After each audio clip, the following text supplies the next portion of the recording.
കൃഷിക്കും മനുഷ്യജീവനും ഭീഷണിയായ കാട്ടുപന്നികളെ കൂട്ടത്തോടെ കൊന്നൊടുക്കി. അംഗീകൃത ഷൂട്ടർമാരുടെ നേതൃത്വത്തിലായിരുന്നു നടപടി. 15 മണിക്കൂർ നീണ്ട ദൗത്യത്തിനൊടുവിലാണ് 24 കാട്ടുപന്നികളെ കൊന്നൊടുക്കിയത്.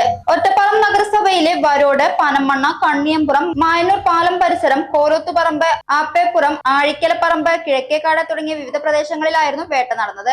അലി നെല്ലേങ്കര, ചന്ദ്രൻ വരിക്കത്ത്, ദേവകുമാർ വരിക്കത്ത്, VJ തോമസ്, ഇസ്മായിൽ താഴേക്കോട്, മുഹമ്മദ് അലി മാത്തേങ്ങിൽ എന്നിവരുടെ നേതൃത്വത്തിലായിരുന്നു വേട്ട നടന്നത്. തുടർന്ന് നഗരസഭയുടെ ട്രെഞ്ചിങ് ഗ്രൗണ്ടിൽ സംസ്കരിച്ചു. നഗരസഭയിലെ വിവിധ പ്രദേശങ്ങളിൽ കാട്ടുപന്നികളുടെ ശല്യം രൂക്ഷമായതിനെ തുടർന്നാണ് നടപടി. നഗരസഭ അധികൃതരും ഒറ്റപ്പാലം റേഞ്ച് ഫോറസ്റ്റ് ഓഫീസറും നഗരസഭ ഹെൽത്ത് ഇൻസ്പെക്ടറും ഉൾപ്പെടുന്ന സംഘം നടപടികൾ ഏകോപിപ്പിച്ചു. ഒറ്റപ്പാലം നഗരസഭയിലെ വിവിധ പ്രദേശങ്ങൾ, അതായത് ഈസ്റ്റ് ഒറ്റപ്പാലം, കണ്ണിയാമ്പുറം, പനമണ്ണ വായനശാല, പനമണ്ണ സൗത്ത് തുടങ്ങിയ പ്രദേശങ്ങളിൽ നിന്നും ഇന്നലെ വൈകിട്ട് മുതൽ തുടങ്ങിയ കാട്ടുപന്നികളെ വേട്ടയാടുന്ന പരിപാടിയുമായി ബന്ധപ്പെട്ട് ഏകദേശം 24 എണ്ണത്തിനാണ് ഇന്ന് നെല്ലേങ്കര അലി എന്ന് പറയുന്ന ആളുടെ നേതൃത്വത്തിലുള്ള ഷൂട്ടിംഗ് ടീം കാട്ടുപന്നികളെ ഷൂട്ട് ചെയ്ത് ഇവിടെ കൊണ്ടുവന്നിരിക്കുന്നത്.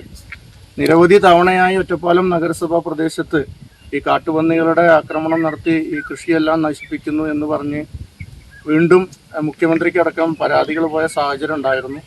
ഇതിനെ തുടർന്ന് മിക്ക കൗൺസിലുകളിലും ജനപ്രതിനിധികൾ ഈ പരാതി ലഭിച്ചതിനെ തുടർന്ന് വീണ്ടും നമ്മൾ കഴിഞ്ഞ സമയങ്ങളിലൊക്കെ നടത്തിയിട്ടുണ്ടെങ്കിലും ഇത് തുടരെ, കാരണം ഇതിൻ്റെ ഈ കാട്ടുപന്നികൾ കൂടുതലായിട്ട് ഇതിൻ്റെ ശല്യം കൂടുന്നുണ്ടെന്ന് പറഞ്ഞിടത്തോളം അടിയന്തരമായിട്ട് ഇതിൽ നടപടി കൈക്കൊള്ളണമെന്ന് ഒറ്റപ്പാലം നഗരസഭാ ചെയർപേഴ്സണോട് ആവശ്യപ്പെട്ടിരുന്നു. ഇതിൻ്റെ അടിസ്ഥാനത്തിൽ എന്തായാലും കഴിഞ്ഞ 10-ാം തീയതി ഇതിന് ഷൂട്ടിംഗ് ഓർഡർ നൽകുകയും അതിൻ്റെ അടിസ്ഥാനത്തിലാണ് ഇപ്പോൾ ഇത്രയും കാട്ടുപന്നികളെ വേട്ടയാടി ഷൂട്ട് ചെയ്തിരിക്കുന്നത്. എന്തായാലും തുടർന്നും ഇത് ഇവിടം കൊണ്ട് അവസാനിക്കാതെ ഒരു ഇടവേളകളിൽ ഇതുപോലുള്ള ഓർഡറുകൾ നൽകി ഇങ്ങനെയുള്ള പ്രവർത്തനങ്ങൾക്ക് വീണ്ടും നഗരസഭ നേതൃത്വം കൊടുക്കണമെന്നാണ് ഈ അവസരത്തിൽ ആവശ്യപ്പെടാനുള്ളത്. ചേട്ടാ ഒരു ചായ. സൂപ്പർ ഫാസ്റ്റ് ആണല്ലോ. ഇതിന്റെ കേരള വിഷൻ വൈഫൈയാ? ഫാസ്റ്റ് ഒക്കെ തന്നെ, പക്ഷെ Kerala vision wifi connection free ആണ്. ചായ ഫ്രീ അല്ല, കാശട്. Kerala vision free wifi connection. Free ആയി കണക്ട് ആവൂ.